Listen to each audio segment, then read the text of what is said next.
Mas quantas substituições você quer que eu faça? Tá, agora eu te pergunto, o Lima entraria no lugar de quem? Responde você para mim. Ué, então deixa o técnico decidir. Queria que eu colocasse o Lima no lugar de quem? Então pronto, eu tenho 5 substituições. 2 eu fiz no intervalo do jogo. Renato, a torcida virou canhão para você no final do jogo, te chamou de burro, queria que você falasse sobre isso também. Bom, eu, acima de tudo, como você falou, estou bem vacinado contra o futebol, sei da minha capacidade. Hoje em dia, o Guardiola, que eu considero o melhor treinador do mundo, no início do ano, se não me engano, uns meses atrás, ele estava sendo chamado de burro, o Guardiola. Então, hoje em dia, no futebol, nada mais me surpreende. Nada, nada, nada. Dentro e fora do campo, justamente devido a essas redes sociais. Então, todo mundo é treinador hoje em dia. Todo mundo pega a rede social, opina. Algumas pessoas vão atrás da pessoa que não entende nada, não são todos, mas muitos da rede social não entendem nada de futebol, mas fazem opinião pública. Aí quem paga o pato é o treinador, quem paga o pato é o jogador. O que a gente vai fazer? Eu falei, dei uma entrevista, vocês podem buscar, uns 2 meses atrás, e hoje eu estou repetindo. Acabou o futebol. Acabou o futebol com as redes sociais.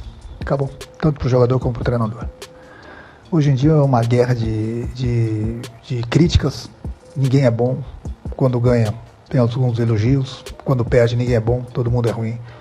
Então o futebol está caminhando para um caminho, está caminhando, não, já caminhou, para um caminho que, infelizmente, todos nós, todos, jornalistas, jogadores, treinadores e torcedores, estão perdendo. Estão perdendo. O futebol está acabando. Está no finalzinho. Está no finalzinho. Essa é uma opinião minha. Porque ele pediu para eu sair. Tirei o Everaldo, porque não estava numa noite boa, coloquei o Cano. No segundo tempo, coloquei nós, infelizmente, tomamos o gol de empate, coloquei o Kennedy e o Keno.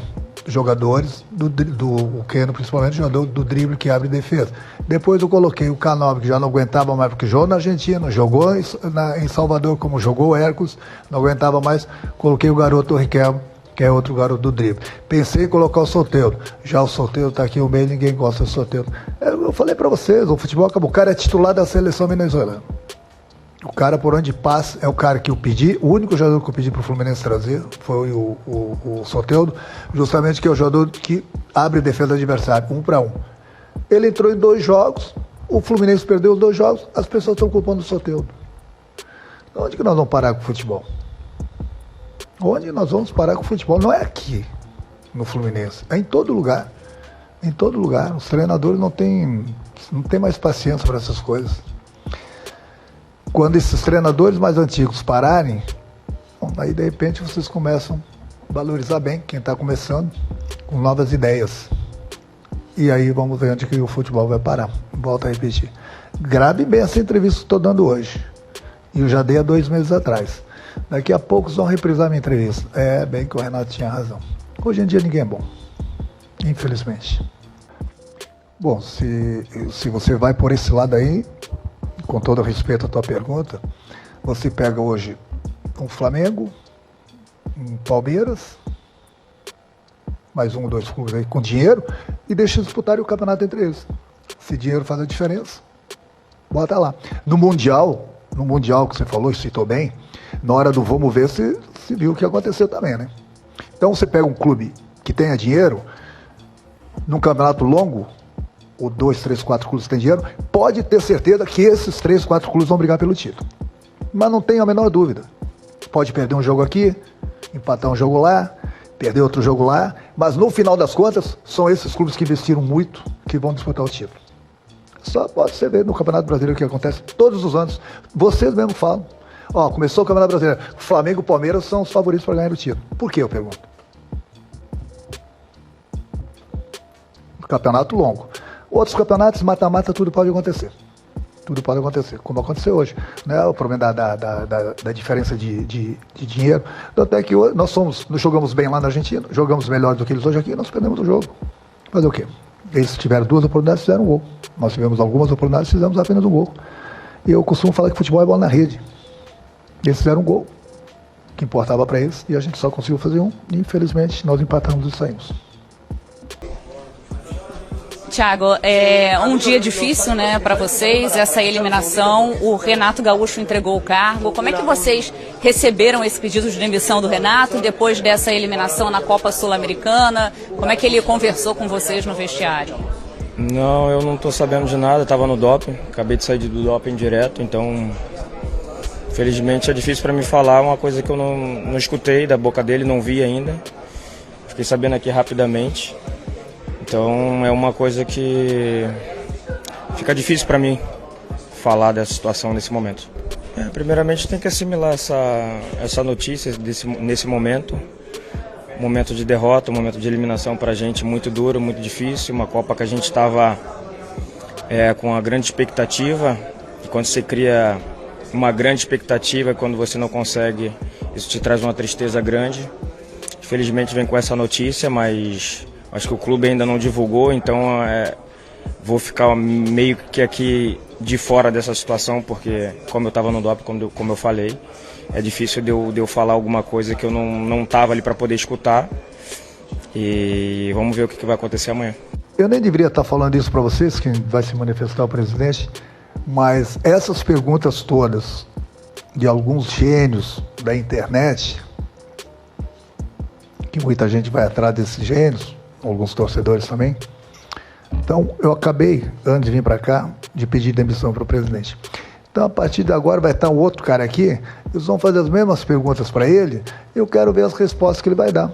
Eu quero ver se ele vai colocar o time que o torcedor quer ou o time da cabeça dele.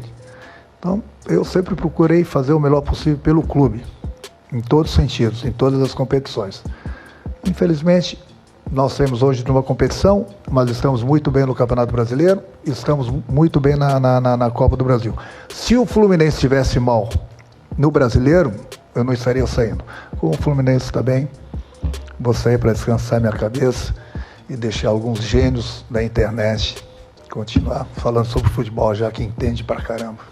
Boa noite. Obrigado, Renato. Boa noite. Boa noite. Sai do jogo e o Renato, vaiado pela torcida, hostilizado, chamado de burro, entra no vestiário, não participa da corrente com os jogadores, com o staff, com a comissão técnica, chama o presidente Mário Bittencourt para uma sala reservada e comunica o pedido de demissão.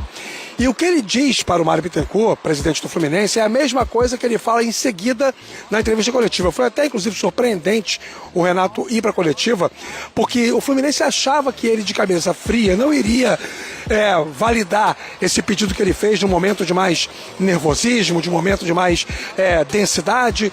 Tanto que o Mário Bittencourt tentou demovê-lo da decisão de pedir demissão, né? Mas aí a comunicação do Fluminense chamou o Renato para ir para a coletiva e ele foi. Todo mundo pensou, então ele pensou bem, né? Não vai mais manter essa ideia de deixar o clube, lê do engano. Respondeu todas as perguntas na entrevista coletiva, já teremos um trecho dessa coletiva para os fãs de esporte conectados com a gente. E no final, a sua última resposta, ele se despede e comunica à imprensa presente na entrevista coletiva, na sala de imprensa aqui do Maracanã, que estava deixando o cargo do Fluminense, de comando técnico do Fluminense, entregando o cargo, se demitindo do Flu. E com isso pegando a todos de surpresa. Jogadores ficaram surpresos, embora ao longo dos últimos meses, desde aquele episódio lá com o Ganso, algumas questões internas venham acontecendo, querendo ou não.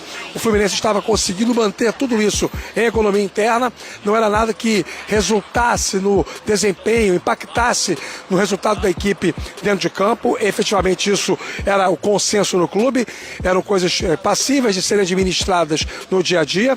E aí aconteceu essa situação, o Renato ele deixa o comando do Fluminense e fica todo mundo vendido na história. O presidente Mário Bittencourt, o diretor executivo Paulo Angione, o gerente de futebol Aníbal Rochinol II,